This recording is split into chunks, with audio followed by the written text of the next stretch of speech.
বিষ্ণুই বলেন জাহান্নামের সবচেয়ে হালকা আযাব কি হবে শোনো। জাহান্নামের সবচাইতে হালকা আযাব হলো ওই ব্যক্তির আযাব যার পায়ে দুটো জাহান্নামের আগুনের জুতা পরিয়ে দেয়া হবে। ওই আগুনের উত্তাপে তার মাথার মগজগুলো ভাতের মারের মতো টপ টপ টপ টপ করে বেয়ে বেয়ে পড়বে। নাউজুবিল্লাহ পড়বেন না?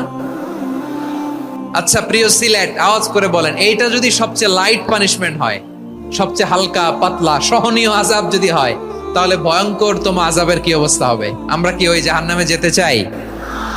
জাহান্নামের অবস্থা এত ভয়ঙ্কর হবে, জাহান্নামের ভেতরে লক্ষ লক্ষ কোটি কোটি কাফির মুশরিককে দেওয়ার পরেও জাহান্নাম বলবে হাল মিন মাজিদ, আরো আছে নাকি, আরো দাও।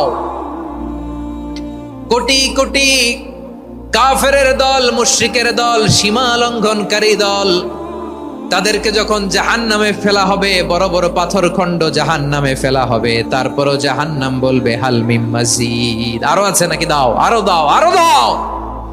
আমার ক্ষুধা নিবারণ হয় নাই। জাহান্নামে তো উত্তপ্ত হবে, জ্বলন্ত হবে, ভয়ঙ্কর হবে। জাহান্নামের এক অংশ আরেক অংশকে খেয়ে ফেলবে। আল্লাহু আকবার।